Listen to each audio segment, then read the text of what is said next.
partners and friends and neighbors in America have died from this disease, and millions more around the world. We have the power within our hands with vaccine to stop this pandemic. We all have to do our part.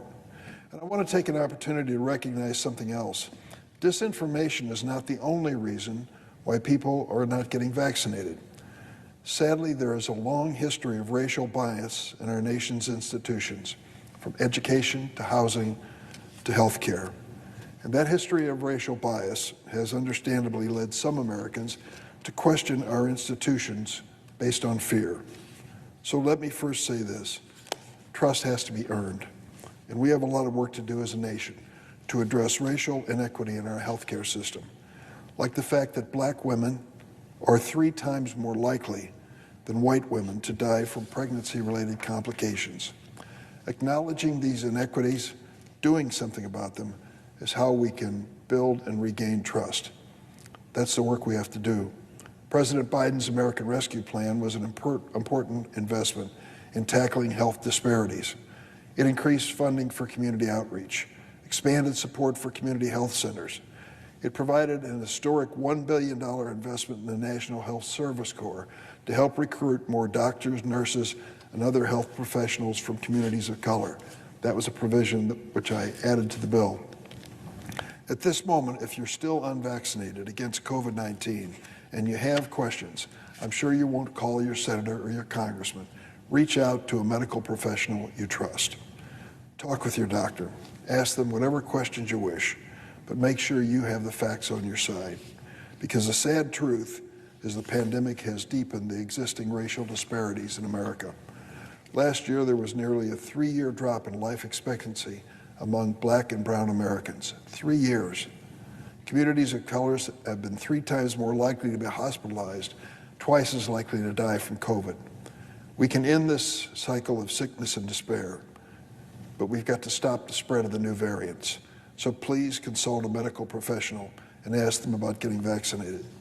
Madam President, another issue in a committee that we both serve, Senate Judiciary Committee, is going to have an important hearing tomorrow on the issue of ransomware.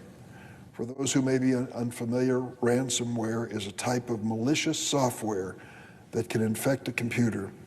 If hackers attack your computer system with it, they can lock up all the data in your system and demand a ransom payment in exchange for unlocking. As a product of our digital age, ransomware is a relatively new threat, but it could impact any individual, business, or organization. Many Americans had a rude awakening about this threat earlier this year when a cybercrime syndicate used ransomware to shut down the largest petroleum pipeline in the United States, the Colonial Pipeline.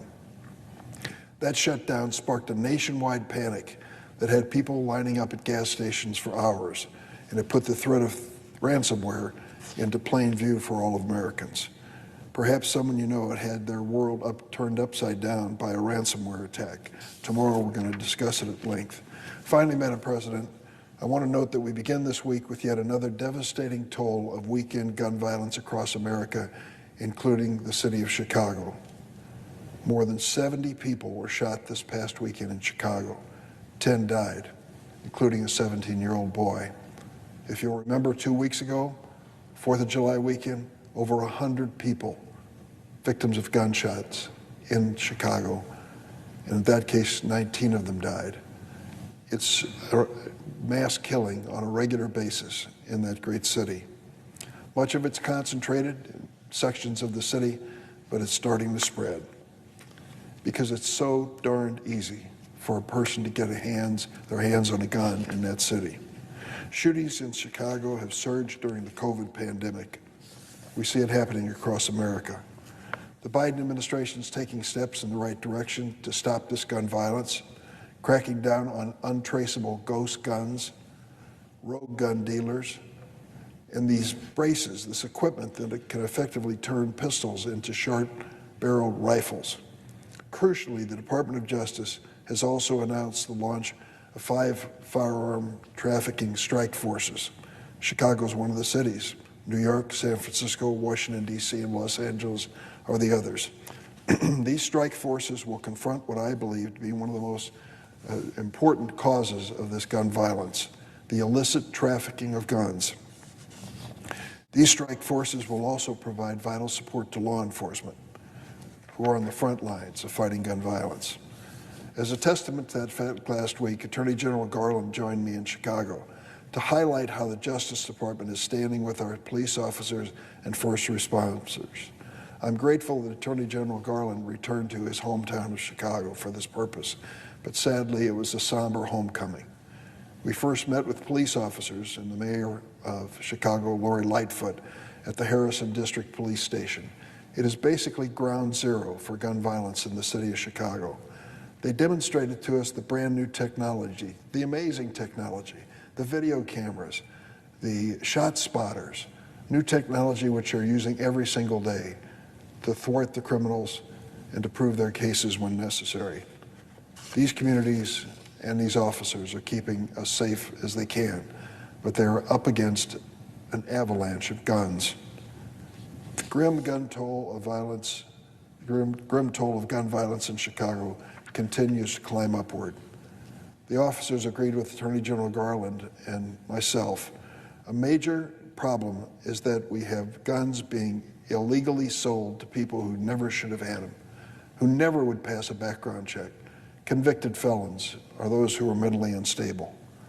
It's more important and more significant than any single jurisdiction. It's nationwide. Roughly 60% of the guns recovered at crime scenes in Chicago originate from out of state, primarily from Indiana, but also from downstate. A person can easily buy a gun from an unlicensed seller in Indiana and drive into Chicago in a matter of minutes, and that very same day to resell that gun on the streets. Why don't we do something about this? If those who own guns agree with everyone else that we ought to keep guns out of the hands of the wrong people, why can't this Congress do that simple thing to try to slow down this gun violence? There's one more truth we must acknowledge. Gun violence isn't just about access to weapons. Too many kids in cities like Chicago face daily trauma that is making them more likely to fall into the cycle of violence. During the Attorney General's visit to Chicago, we joined community leaders at St. Agatha Catholic Church in the Lawndale section of the city. They've developed a successful violence intervention program called Ready Chicago. It's one of the many community violence intervention programs that's received financial support from this president. While meeting with the leaders of Ready Chicago, I spoke with a young man whom I will call John. He's remarkably brave, and after learning his story, one cannot ignore the similarities he shares with so many other young people in the city. He grew up in a struggling family. He sold drugs to earn money. Like many of his peers, he ended up carrying a gun and got involved with gang violence. He was arrested, convicted, and served time in prison. Then he came back to the community and wanted to start a different life. That's how he got involved with Ready Chicago, where he's now a positive force for change in his home city. It's an inspiring story, but that young man, John, in his early 20s, still remains at risk.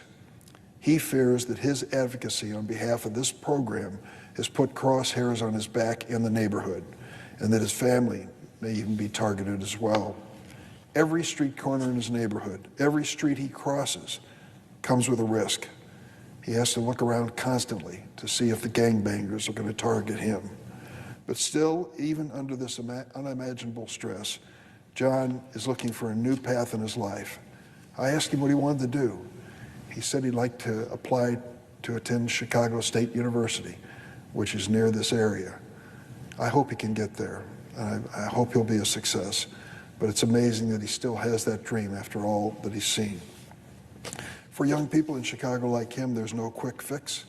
If you grew up in a family without stability and security at home, in school, or in a neighborhood that many of us take for granted every day, it can harm your development and change the way you see the world.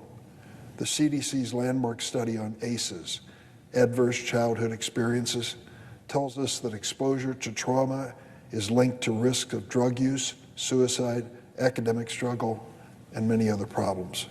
And if you're a young child experiencing this chaos, if you watch a family member get shot or violently assaulted, it leaves a scar called trauma. Trauma can stay with the child for life.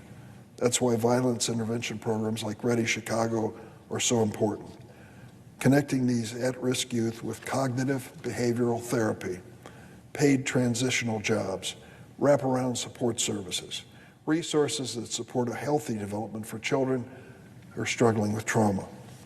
These are the resources that will change a young person's life and set them on a better path, a path where they can discover a passion or calling and ultimately give back to their community.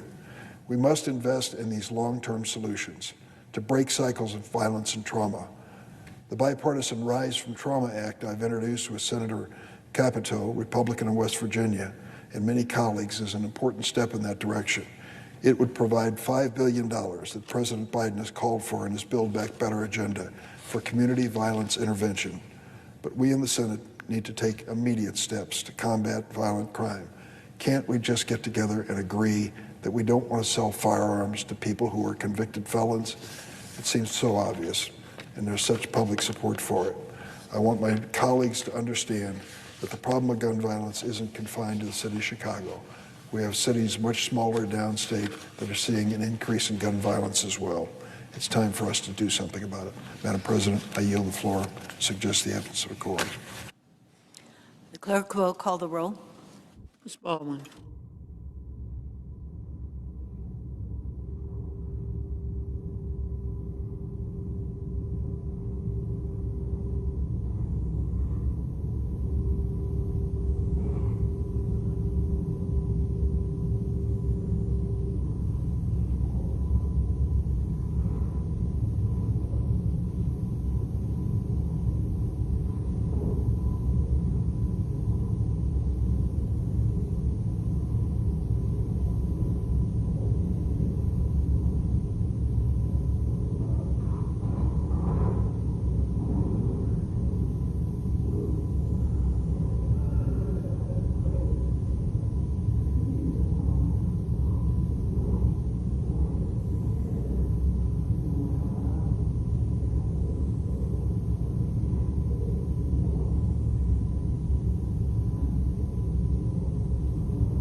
Madam President. Madam President. Republican leader. I ask consent that further proceedings under the quorum call be dispensed with. Without objection. This weekend, we received the bad news that our friend and former colleague Mike Enzi was involved in a serious accident while riding his bicycle. Mike's colleagues on both sides of the aisle were sorry enough to see him depart the chamber and begin his well-earned next chapter just a few months ago. Mike and Diana were a fantastic Senate couple in every respect, from major legislative accomplishments to the generosity and kindness they showed to everyone from Senate staff to the pages. So, Madam President, I know members on both sides of the aisle are very much thinking of Mike at this time, praying for his health and for the entire Enzi family. Now, on an entirely different matter, American families are anxious and they are uneasy. The share of Americans who feel optimistic about our country's direction has plummeted by almost 20% just since the springtime. As recently as early May, nearly two-thirds of Americans said they were optimistic about the direction of the country. That was the highest figure that survey had recorded in 14 years. But alas, that has plummeted. Late last week, a new survey found that optimism is now a minority position. 55% of Americans are pessimistic.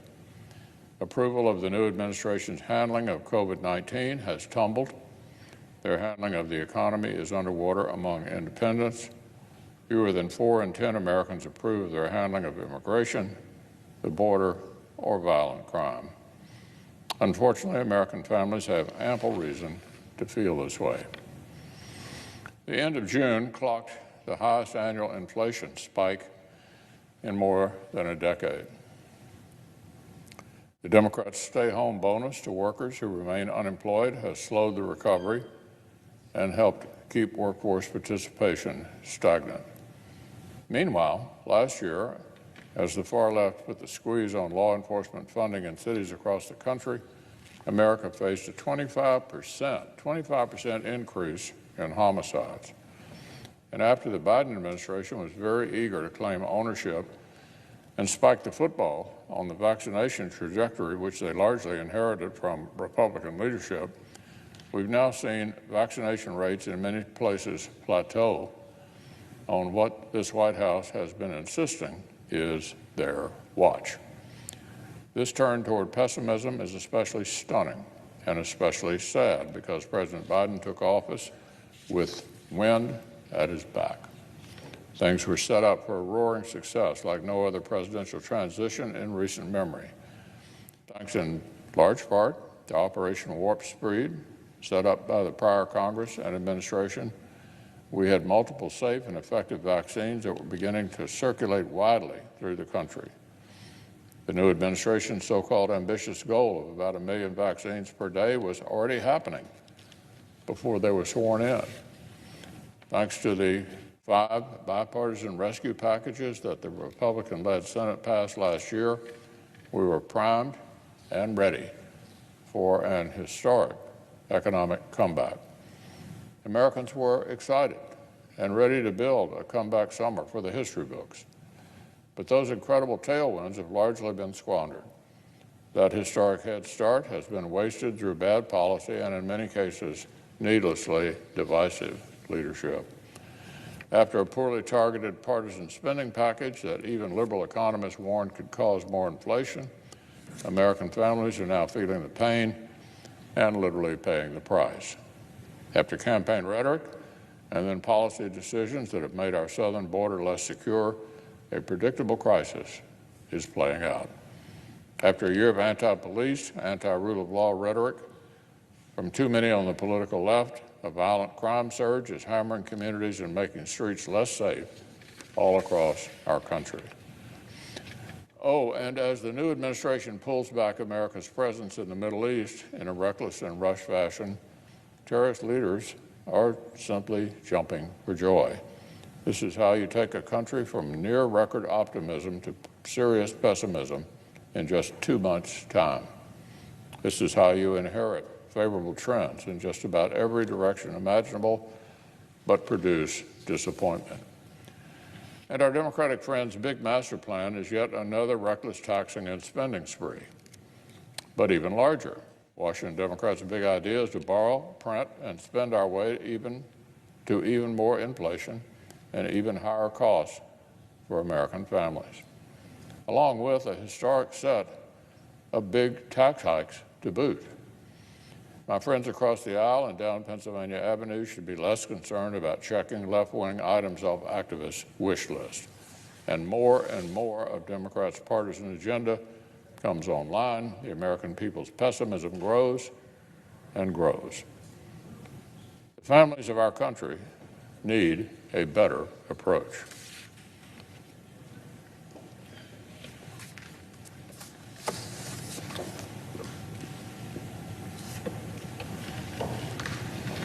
I suggest that before. The clerk will call the roll. Ms. Baldwin.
Madam President, Senator from Alabama, I ask unanimous consent to vitiate the quorum call. without objection. Thank you.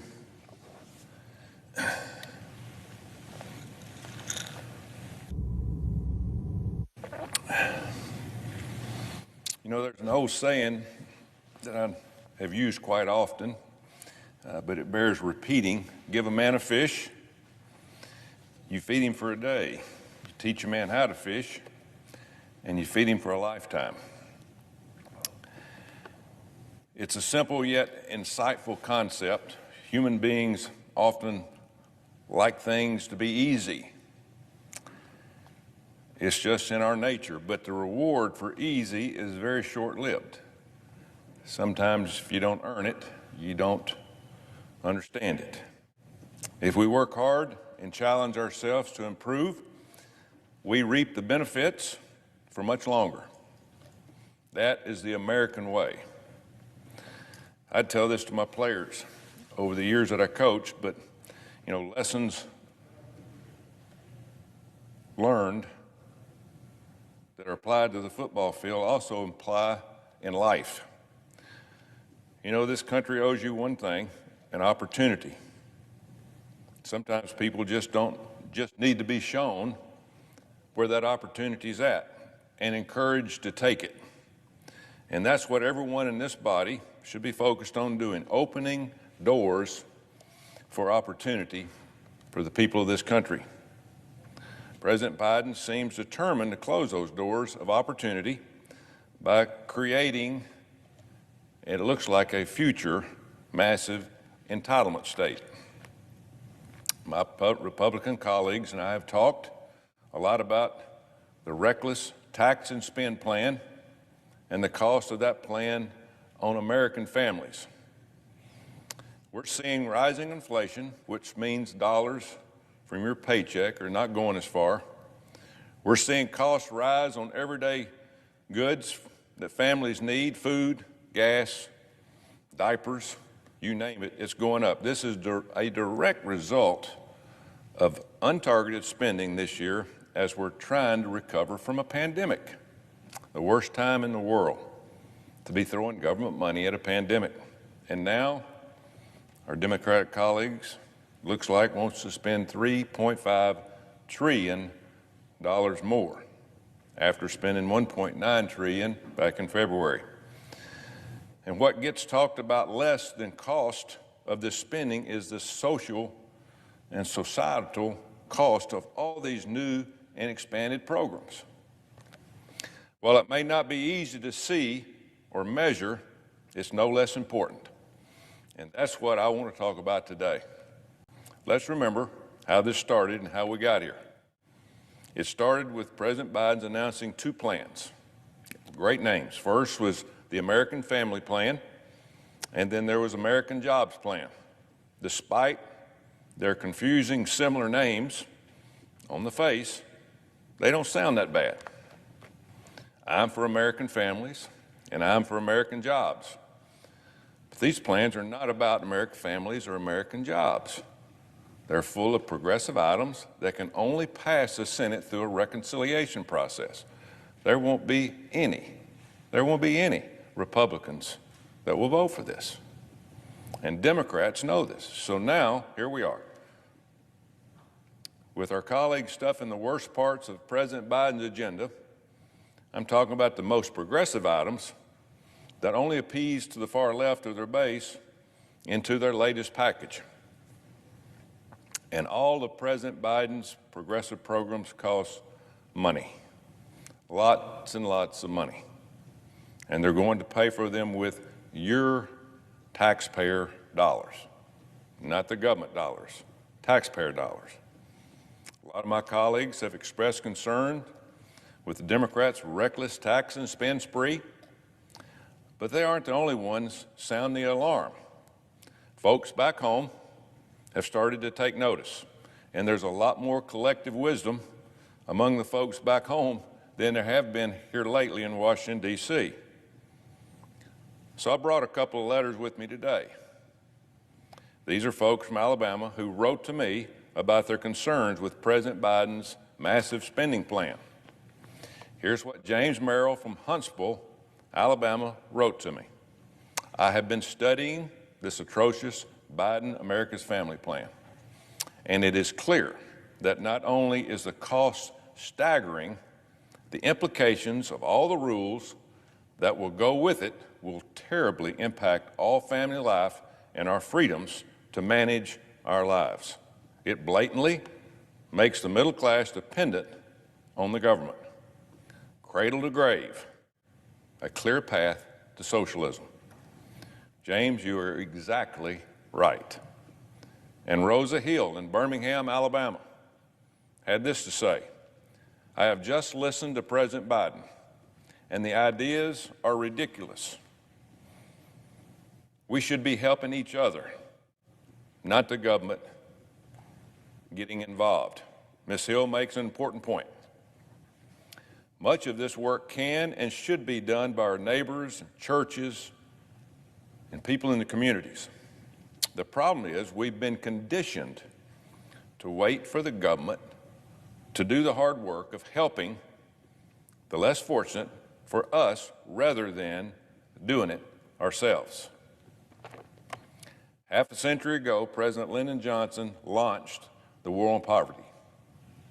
He and leading liberals at the time thought the answer to poverty was to dramatically increase the benefits the federal government would give out to the poor. Well, the war on poverty didn't work like its backers thought it would.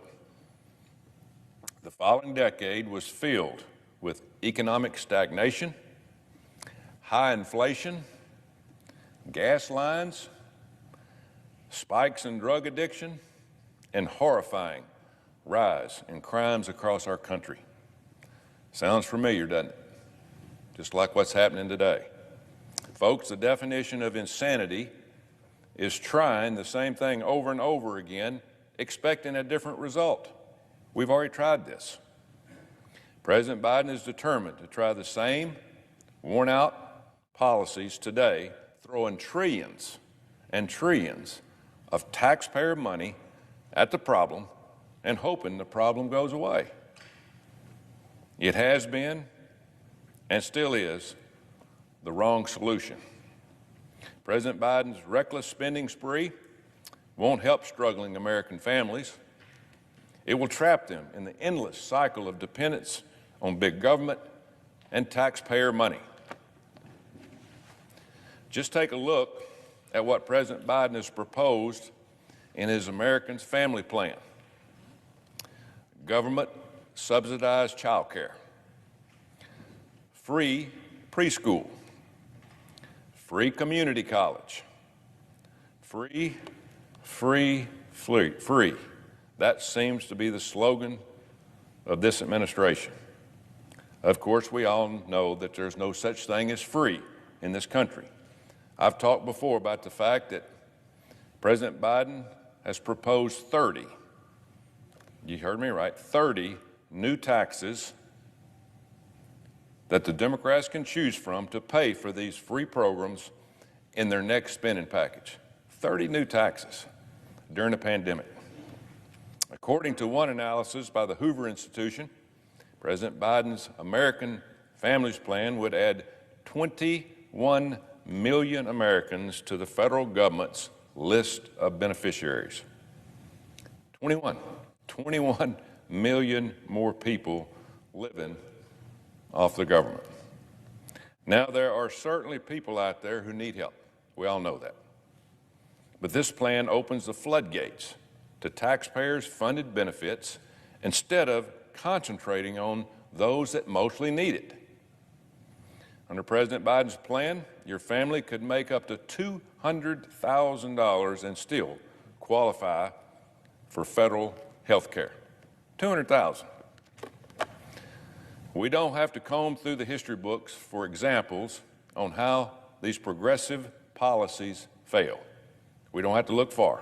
Just look at what we've done here recently in the insistence on keeping unemployment benefits historically high. My Republican colleagues and I have spoken about how these misguided benefits essentially paid people not to work, destroying small businesses all over the country. And our economy's progress has gone down as we try to recover from this pandemic.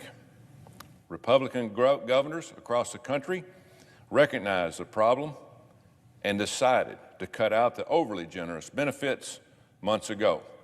Folks who needed help would get it, but they wouldn't be paid to sit at home, and then they wouldn't be sitting home when they could have been working at jobs that would help their families. Just about every Democrat governor has insisted on keeping these benefits. Now, what does that tell you? Insisting on keeping the benefits and not keeping the benefits. We've made some terrible decisions just in a short period of time. Well, we can already see the results of what's happening with these benefits. According to the monthly data from the Bureau of Labor Statistics, states that cut the federal expanded benefit are closer to returning to pre-pandemic employment levels than the states that kept it. 13 of the top 15 states with the best unemployment numbers have all ended their federal expanded unemployment insurance. Why don't we learn from this misguided policy and not repeat it by spending money on bad outcomes? We seem to continue to do that every time we turn around. The reckless tax and spend spree to advance President Biden's progressive agenda isn't just unaffordable, it's un-American. The United States was founded on the ideas of personal liberty and self-reliance. Make you feel good about yourself, earning your own way. Not government handouts, best known as socialism. Since our founding, people have flocked to the United States because of the opportunity it gives citizens to succeed, not because of cushy government handouts, because our society valued and values hard work, grit, and determination more than the countries most of these folks have left behind. Again, this country owes you one thing, and that's an opportunity to succeed through education and hard work. Democrats want you to believe that you can only succeed with government's help. Republicans believe in self-reliance, that you have within you God-given skills and potential to work hard and succeed. You have that. That's what this country gives you, which is why President Biden's reckless spending spree and expansion of government programs is so disappointing. The President and Democrats think success is measured by how much taxpayer money the government can spend. But real success is measured by how many people no longer need the help in the first place. Our efforts need to empower people to be free to live and work to build a better life for themselves and their families. The most successful anti-poverty program should eventually put itself out of business. So I say enough. Enough of continuously growing the federal government. Enough of the reckless taxpayer-funded spending sprees. Enough of trapping people in a cycle of dependence. Because a culture of dependency is a culture in decline.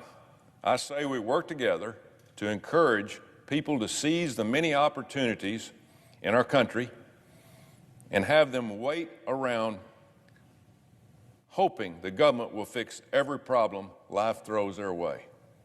We can't do that. It's long past time we get back to teaching folks to fish. Learn to fish themselves, to be self-reliant. That's a culture of hard work and resilience. That's a culture of the United States of America. the best country on the face of the earth. Madam President, I notice the absence of quorum.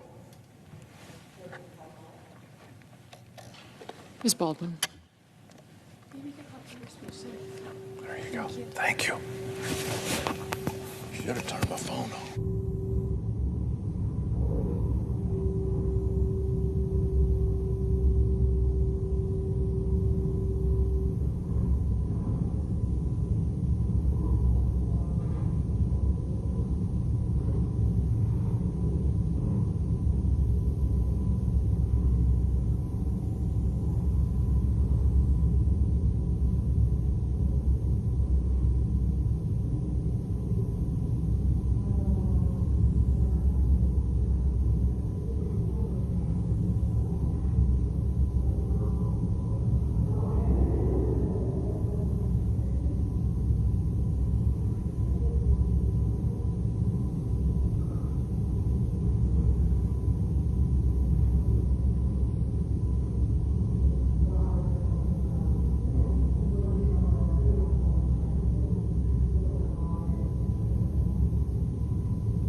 Madam President. Senator from Tennessee. Thank you, Madam President.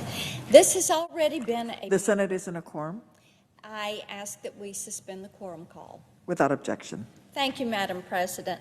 This has already been a big week in Tokyo for Team USA, and I hope all of my colleagues have the opportunity to watch a few minutes of the Olympic Games over the next few weeks. Every year we hear so much from commentators and athletes about how the Games are an opportunity for the world to come together. And that's exactly how it once was. Unfortunately, the Olympics are also a target-rich environment for people in regimes that want to use these rare moments of unity to trick the world into ignoring evil. Before we were able to enjoy any of this year's double pike vaults or 400-meter freestyle swims, we were already worrying about the impending havoc casting a shadow over the 2022 Beijing Winter Olympics. Late last year, the Chinese government began pilot testing a new digital currency that will inevitably knock other domestic mobile payment systems out of the marketplace. The digital yuan trial has already pulled in $5.3 billion, that is correct, $5.3 billion in transactions. And this month, we learned that cross-border payments are also on the table. In fact, the trial has been so successful that Beijing wants to expand testing at the 2022 Winter Olympics. Now, as much as I'd like to believe that this is an innocent effort to bring the world a little closer together, this is the Chinese Communist Party that we're talking about. And we shouldn't expect good faith, because that is not what we are going to get from the CCP. We have reason to believe that the Chinese government intends to use the digital yuan to conduct a massive surveillance operation on Chinese citizens and foreign visitors. It wouldn't be the first time something like this happened. The CCP has an unfortunate history of weaponizing emerging technologies against people they would like to control. They've used it against the Uyghurs, against freedom fighters in Hong Kong, and on the mainland against anyone who questions their party propaganda. They're already using digital payment platforms to spy on their own people. And if we're not careful, they're going to use them to spy on Team USA. This month, I sent a letter to the U.S. Olympic and Paralympic Committee asking them to forbid our athletes from accepting or using the digital yuan while competing in Beijing. Madam President, the threats are changing, and far too often we see our allies and partners and even our own government ignoring those threats to preserve the status quo. You may be asking yourself, why is so much of the world willing to look the other way when confronted with genocide in Xinjiang or murdered protesters in Hong Kong? It's because speaking up can be dangerous, especially when it comes to challenging the CCP. China boasts the most in-demand market in the world. In fact, it's such a gold mine that you'll recall the NBA ignored large-scale child abuse at its training camps in China just to maintain access to broadcast advertising and merchandise revenue. Through the Belt and Road Initiative, the Chinese Communist Party has sunk its teeth into some of the most valuable tourist destinations on the face of the earth. On trade routes and strategic outposts, they've sold this program as an economic development initiative, but in reality, this debt trap diplomacy is really just an extortion scheme. Once these countries fall into the trap, it is almost impossible to escape. Even before the pandemic forced the U.S. into lockdown, I and several other of my colleagues on both sides of the aisle were ringing alarm bells about our supply chain security. China is the most dominant global source of rare earth minerals, technology infrastructure, and many active pharmaceutical ingredients. Long story short, there's a lot on the line for the people of the United States. Madam President, the cards are stacked against us. It would be really easy to protect that valuable status quo by ignoring human rights violations and extortion schemes and other overt attempts to make the world a little less free. But as much as we would like it to be, freedom is not humanity's natural state. It is fragile. It falls victim to the weak and the power-hungry alike. And if we're not careful, yes, it will slip away, like it has in so many other countries. Freedom does have to be fought for, and we need our leaders to set the example. That means staying focused on not following the example of countries that have given up their freedom. We don't want to live out the authoritarian nightmare that the CCP has created, but we also want to avoid becoming like nations that have already pawned their futures in pursuit of some grand socialist future. I fear that our new majority has already lost touch with what the American people actually want. They sure don't want what the Biden administration has been selling lately. I can definitely tell you that after a weekend in Tennessee. They don't feel taken care of. What they're feeling is that they are being manipulated. They want to know why President Biden and the Democratic majority keep trying to pawn off the freedom that makes us an example to the rest of the world in exchange for more government control that nobody asked for. I would encourage my colleagues on the other side of the aisle to remember that the American people entrusted them with the power that they're wasting on these radical wish list items.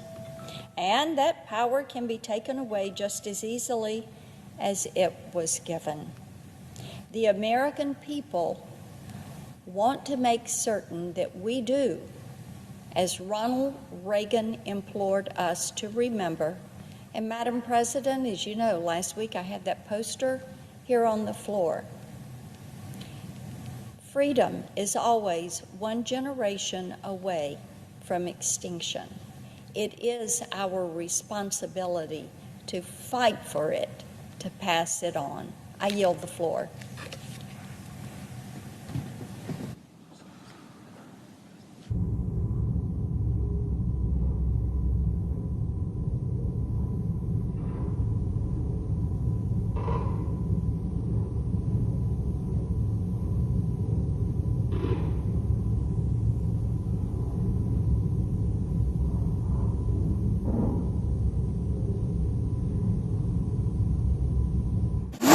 Madam President, Senator from Maine.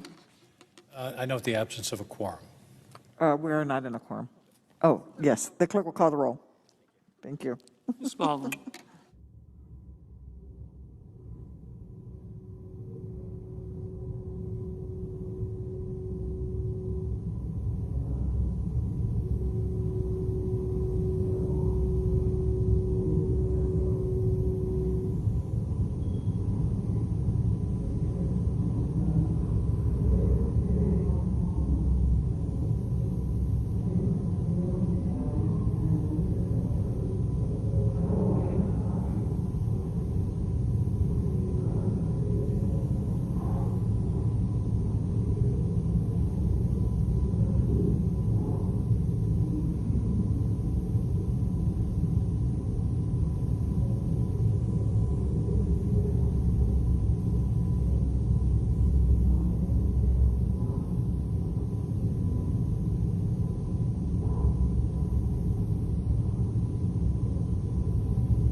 Madam President, This Majority Leader, I move to proceed to legislative session. the Senate is in a quorum call. I ask unanimous consent the quorum be dispensed with. Without objection. I'd like to move to proceed to legislative session. Question is on the motion. All those in favor say aye. Aye. All opposed, no. The ayes appear to have it. The ayes do have it. The motion is agreed to. Madam President, I move to proceed to executive session to consider calendar 257. The question is on the motion. All those in favor say aye. Aye. All opposed, no. The ayes appear to have it. The ayes do have it. The motion is agreed to. The clerk will report. Nomination, National Labor Relations Board, Gwen A. Wilcox of New York to be a member. I send a cloture motion to the desk. The clerk will report the motion to invoke cloture. Cloture motion, we, the undersigned senators, in accordance with the provisions of Rule 22 of the Standing Rules of the Senate, do hereby move to bring to a close the debate on the nomination of Executive Calendar Number 257, Gwen A. Wilcox of New York to be a member of the National Labor Relations Board, signed by 17 senators, as follows. I ask consent the reading of the names be waived. Without objection. I move to proceed to legislative session. The question is on the motion. All those in favor say aye. Aye. All opposed, no. The ayes appear to have it. The ayes do have it. The motion is agreed to. Madam President, I move to proceed to executive session to consider calendar 258. The question is on the motion. All those in favor say aye. Aye. All opposed, no. The ayes appear to have it. The ayes do have it. The motion is agreed to. The clerk will report the nomination. Nomination, National Labor Relations Board, David M. Prouty of Maryland to be a member. I send a cloture motion to the desk. The clerk will report the motion to invoke cloture. Cloture motion, we, the undersigned senators, in accordance with the provisions of Rule 22 of the Standing Rules of the Senate, do hereby move to bring to a close the debate on the nomination of Executive Calendar Number 258, David M. Prouty of Maryland, to be a member of the National Labor Relations Board, signed by 17 senators, as follows. I ask consent the reading of the names be waived. Without objection. I ask unanimous consent that the mandatory quorum calls for the cloture motions filed today be July 26 be waived. Is there objection? Without objection. I yield the floor.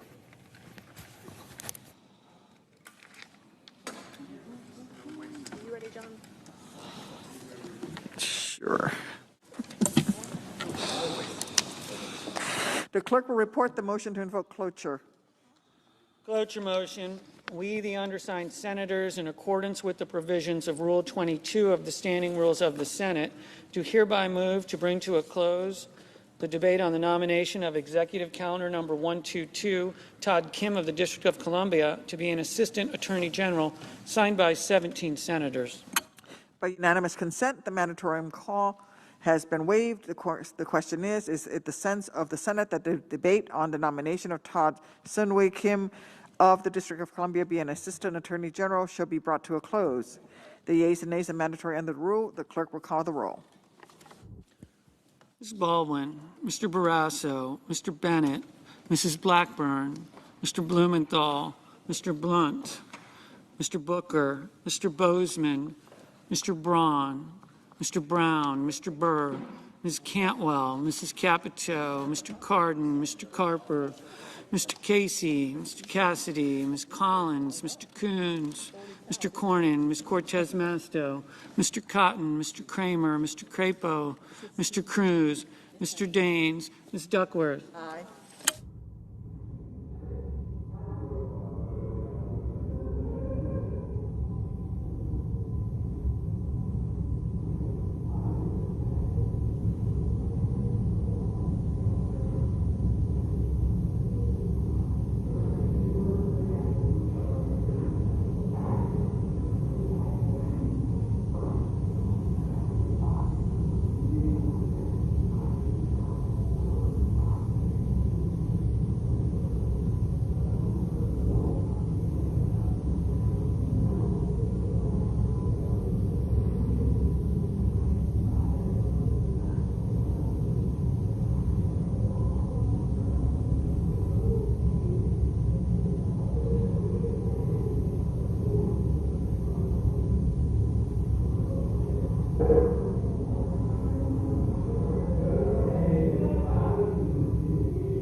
Mr. Durbin.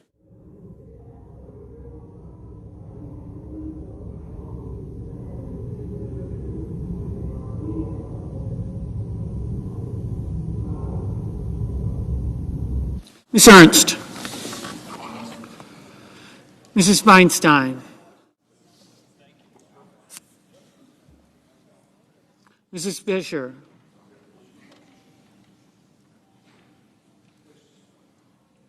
Mrs. Gillibrand.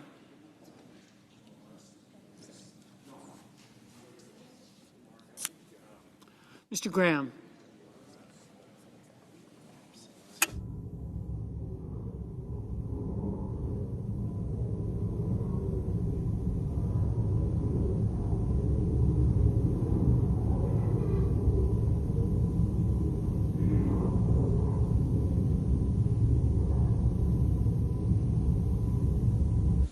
Mr. Graham.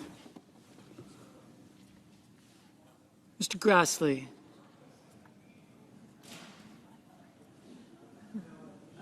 Mr. Haggerty. Ms. Hassan. Mr. Hawley. Mr. Heinrich.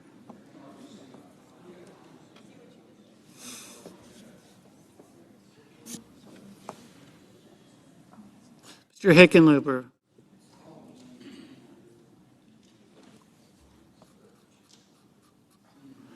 Ms. Hirono.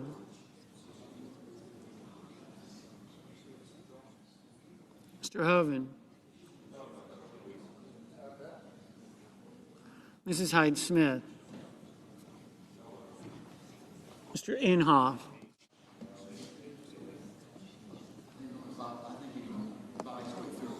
Mr. Johnson.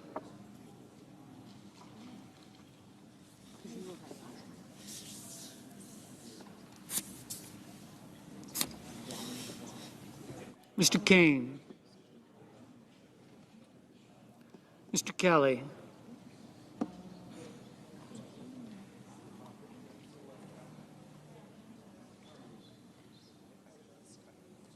Mr. Kennedy.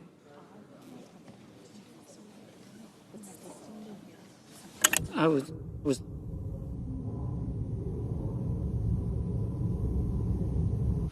Mr. Hoven, Mrs. Hyde-Smith, Mr. Inhofe, Mr. Johnson, Mr. Kane, Mr. Kelly, Mr. Kennedy, Mr. King, Ms. Klobuchar, Mr. Langford, Mr. Leahy,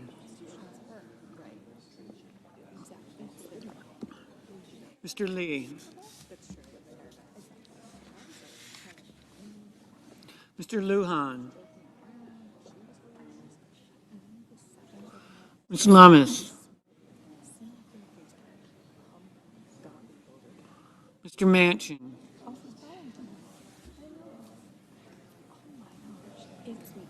Mr. Markey, Mr. Marshall, Mr. McConnell,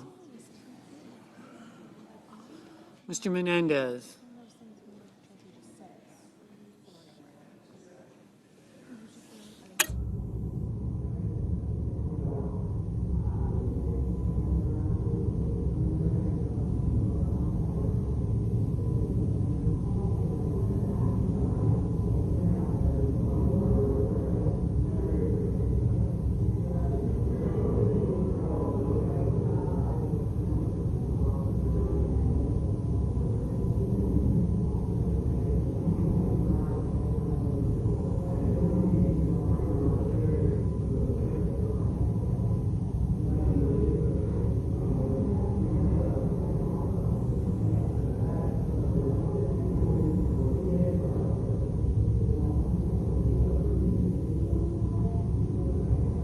Mr. Merkley, Mr. Moran,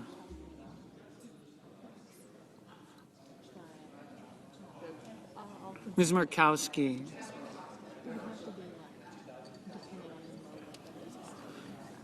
Mr. Murphy,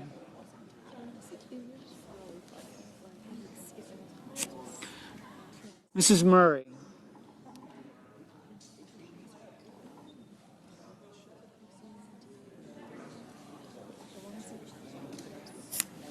Mr. Ossoff.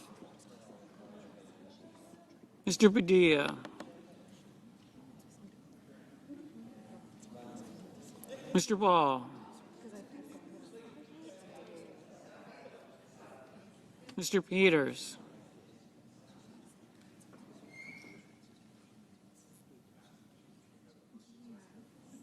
Mr. Portman.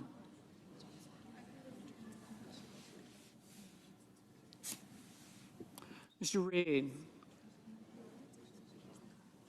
Mr. Resch.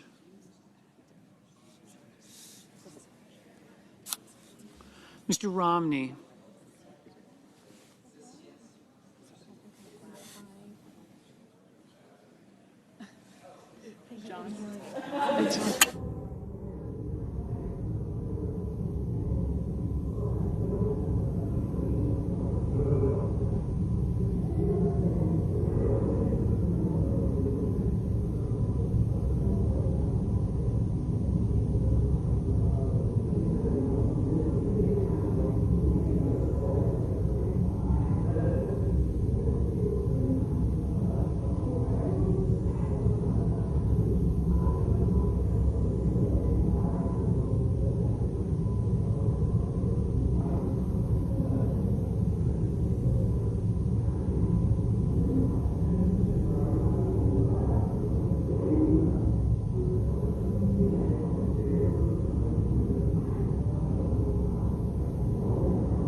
Ms. Rosen. Mr. Rounds. Mr. Rubio. Mr. Sanders.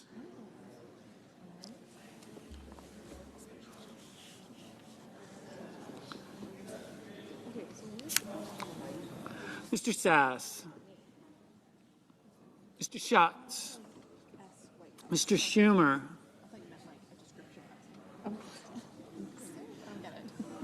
Mr. Scott of Florida.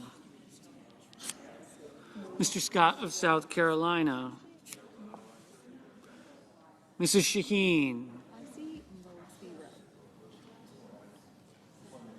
Mr. Shelby.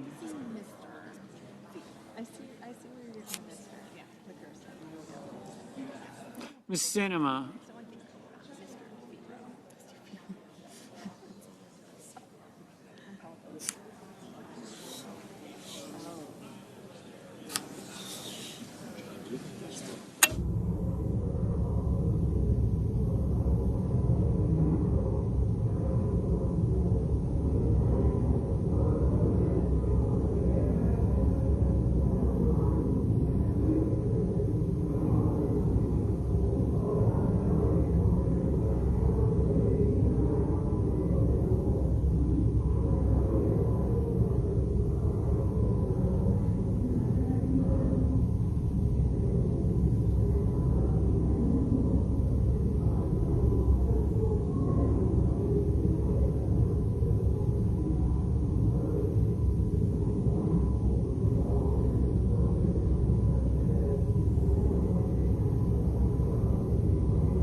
Mrs. Shaheen, Mr. Shelby, Ms. Sinema, Ms. Smith, Ms. Stabenow, Mr. Sullivan, Mr. Tester, Mr. Thune, Mr. Tillis, Mr. Toomey, Mr. Tuberville, Mr. Van Hollen, Mr. Warner, Mr. Warnock, Ms. Warren, Mr. Whitehouse, Mr. Wicker, Mr. Wyden, Mr. Young.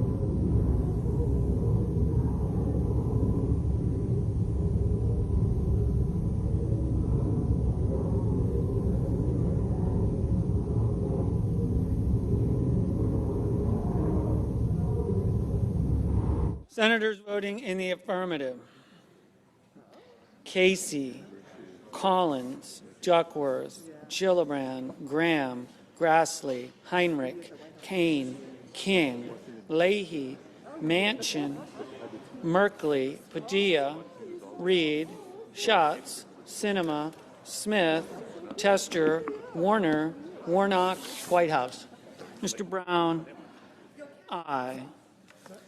Senators voting in the negative: Blackburn, Braun, Cotton, Daines, Ernst, Fisher, Lummis, Marshall, Hall, Risch, Sass, Scott of Florida, Shelby, Tuberville, Wicker, Young. Mrs. Shaheen, aye.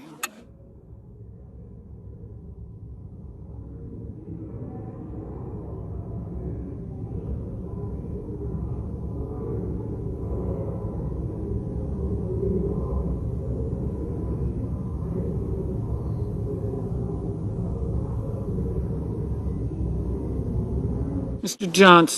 Johnson, no.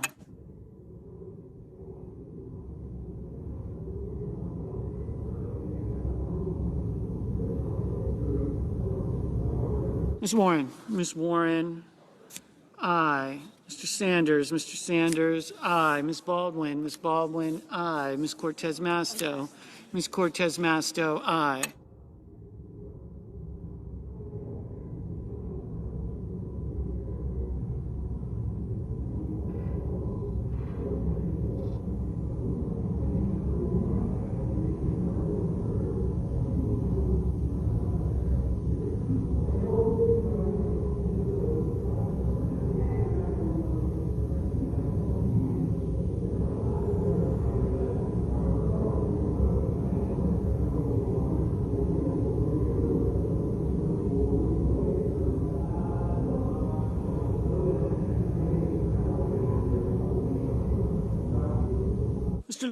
Mr. Lujan, aye. Mr. Bozeman, no.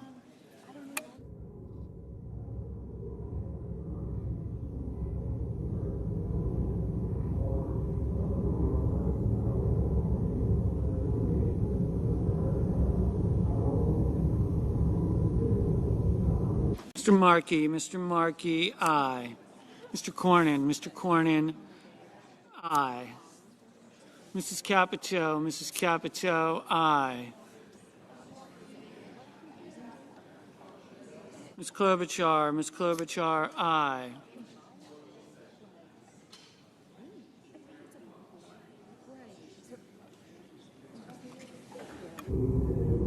Mr. Blunt, aye. Mr. Thune, aye. Mr. Kelly, aye.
Mr. Ossoff, aye.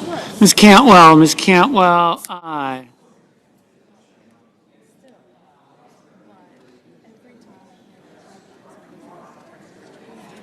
Ms. Hassan, aye.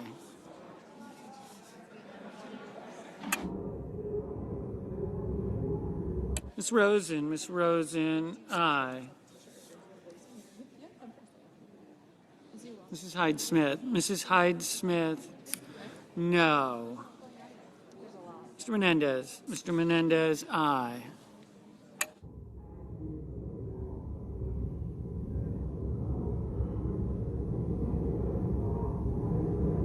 Mr. Kramer. Mr. Kramer, no.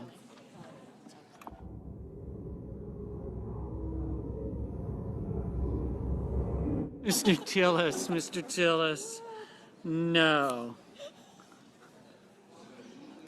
Mr. Romney. Mr. Romney, no.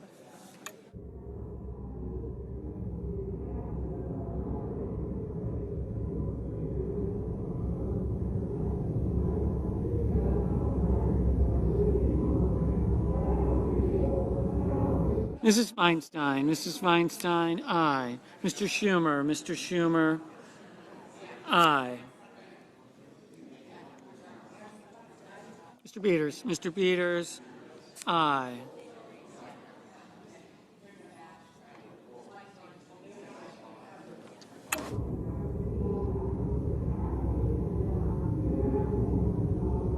Mr. Van Hollen. Mr. Van Hollen, aye. Mr. Portman. Mr. Portman, no. Mr. Burr. Mr. Burr, no.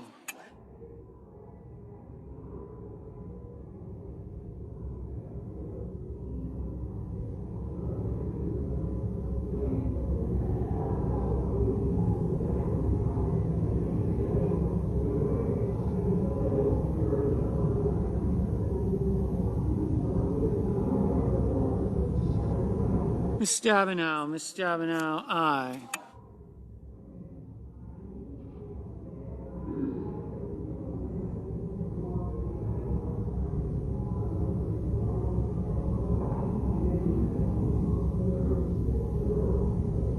Mr. Barrasso. Mr. Barrasso, no.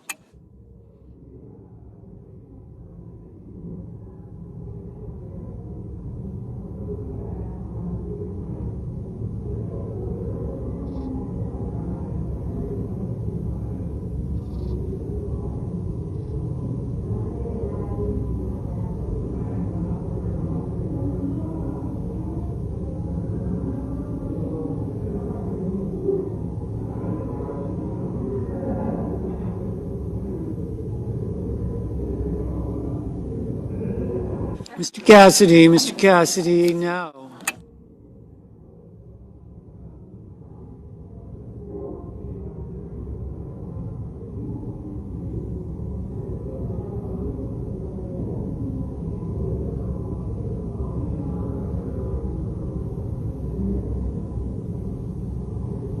Mr. Rono. Mr. Rono, aye. Mr. Hickenlooper. Mr. Hickenlooper, aye. Mr. Wyden. Mr. Wyden, aye.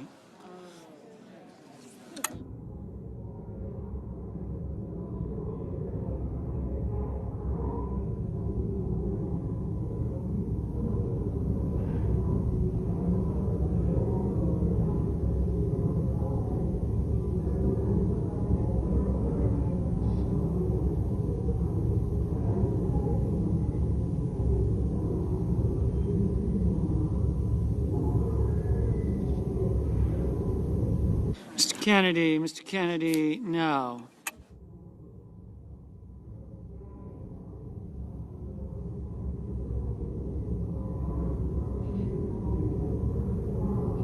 Mr.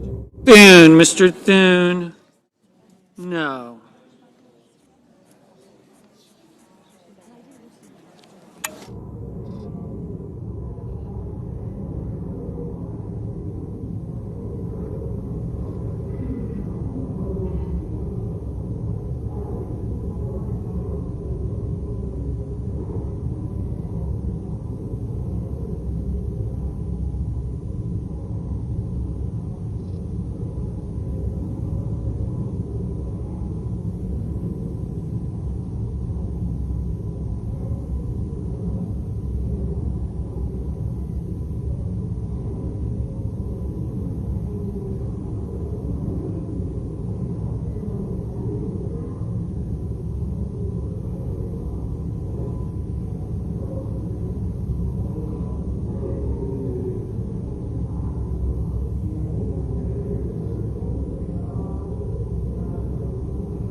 Mr. Blumenthal, aye.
Mr. Durbin, aye.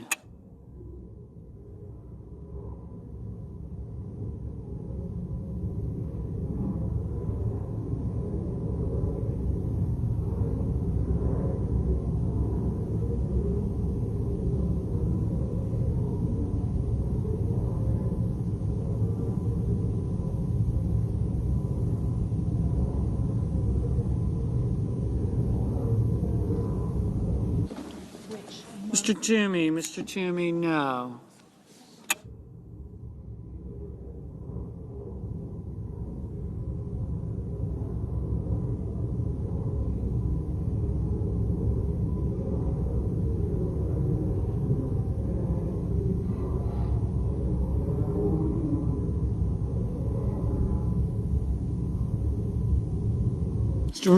Mr. Rubio, no.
Mr. Bennett, aye.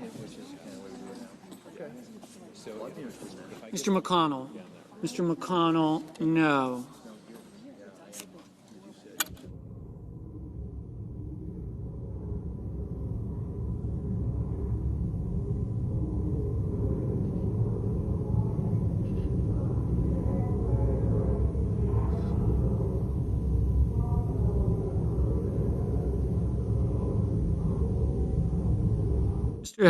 Mr. Haggerty, no.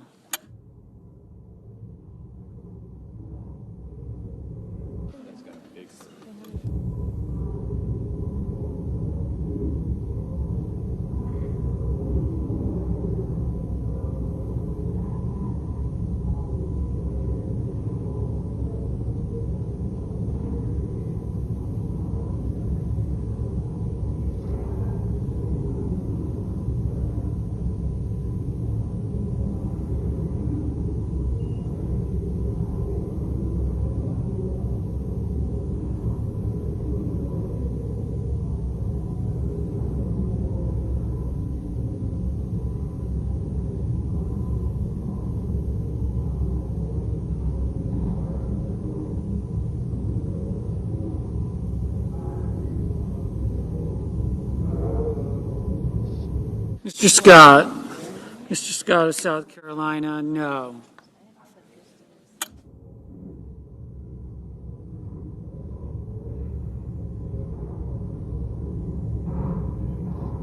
Mr. Moran. Mr. Moran, no.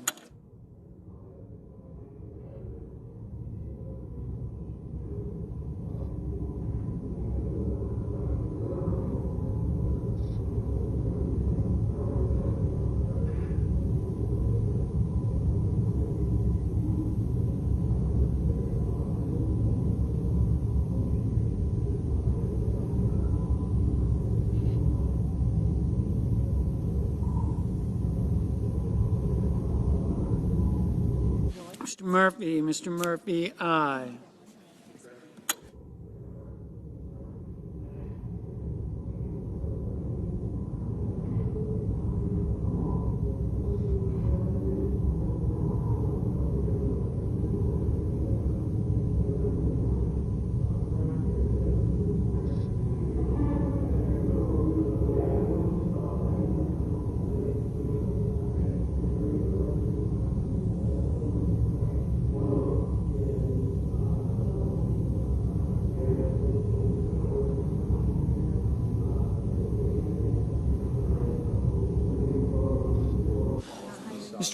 Mr. Hawley, no.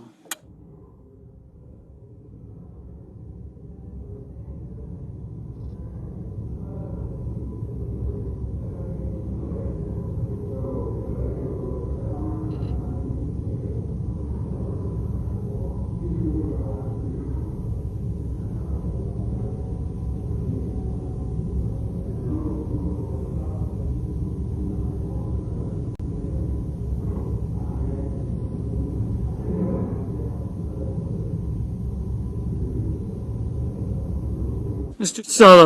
Sullivan, no.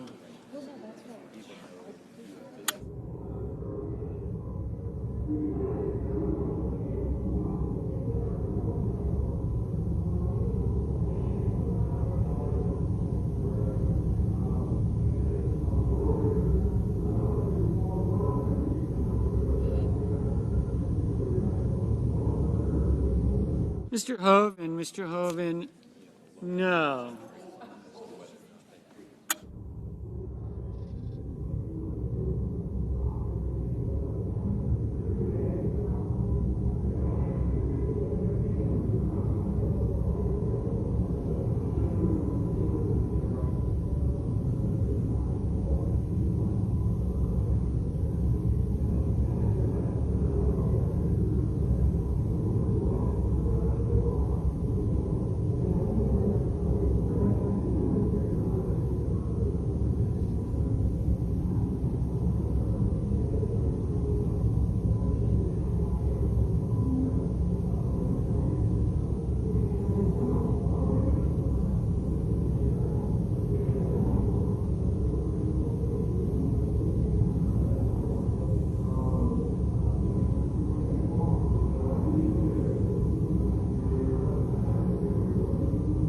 Mr. Lee, no.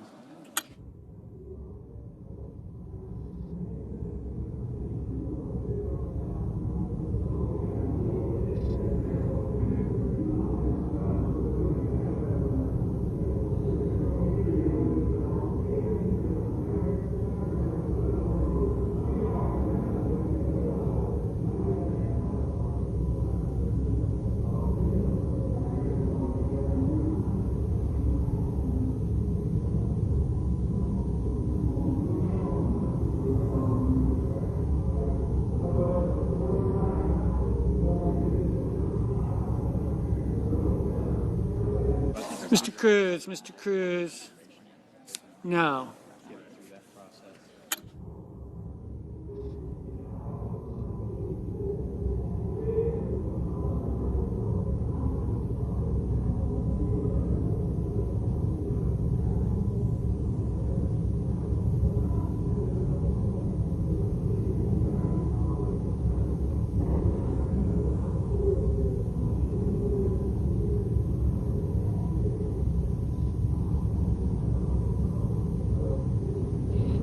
Mr. Carper, aye.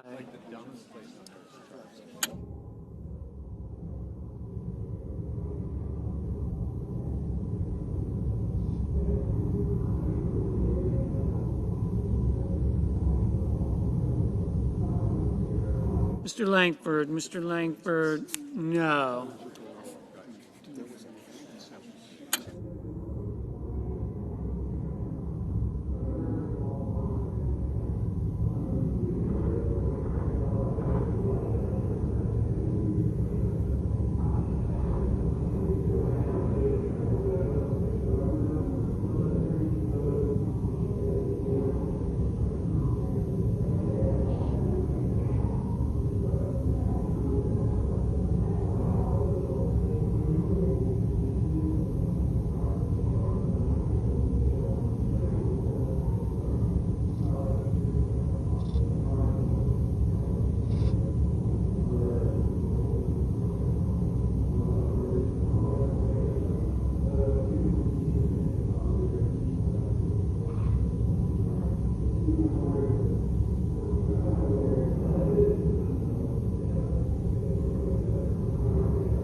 Mr. Coons, aye.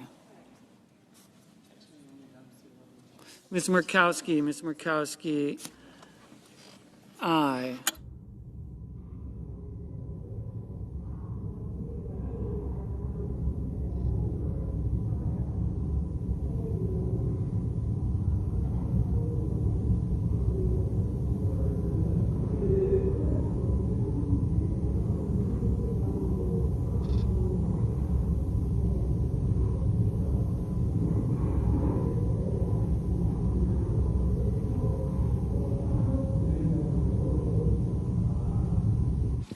On this vote, the yeas are 54, the nays are 40. The motion is agreed to.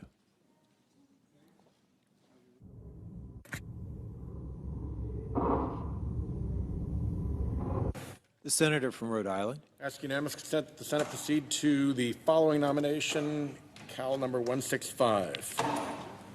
Is there objection? Without objection. Ask consent. Clerk will report the nomination. Nomination, Department of Defense, Frank Kendall III of Massachusetts to be Secretary of the Air Force. I ask consent that the Senate vote on the nomination without intervening action or debate, and if confirmed, the motion to reconsider be considered made and laid upon the table, all without intervening action or debate, that no further motions be in order to the nomination, that any statements related to the nomination be printed in the record, that the President be immediately notified of the Senate's action. Is there objection? Without objection. Question occurs on the nomination. All in favor say aye. Aye. Opposed, no. The ayes appear to have it. The ayes do have it. Nomination is confirmed. Ask unanimous consent that the Senate proceed to legislative session and be in a period of morning business. The senators permitted to speak therein for up to 10 minutes each. Without objection. Mr. President, I have one request for a committee to meet during today's session of the Senate. Has the approval of the majority and minority leaders. Duly noted. Ask unanimous consent that the Senate proceed to the immediate consideration of Senate Resolution 320, which was submitted earlier today. Clerk will report. SRES 320, authorizing the taking of a photograph in the Senate chamber. Is there objection to proceeding to the measure? Without objection. I further ask that the resolution be agreed to and the motion to reconsider be considered made and laid upon the table with no intervening action or debate. Without objection. Finally, I ask unanimous consent that when the Senate completes its business today, it adjourn until 10:30 a.m. Tuesday, July 27th, that following the prayer and pledge, the morning hour be deemed expired, the journal of proceedings be approved to date, the time for the two leaders be reserved for their use later in the day, and morning business be closed, that upon the conclusion of morning business, the Senate proceed to executive session to resume consideration of the Kim nomination post-cloture. Further, that all post-cloture time on the Kim nomination expire at 11:30 a.m., that if the nomination is confirmed, the motion to reconsider be considered made and laid upon the table, and the President be immediately notified of the Senate's action. Is there objection? Without objection. If there's no further business to come before the Senate, I ask that it stand adjourned under the previous order. Senate stands adjourned until 10:30 tomorrow morning.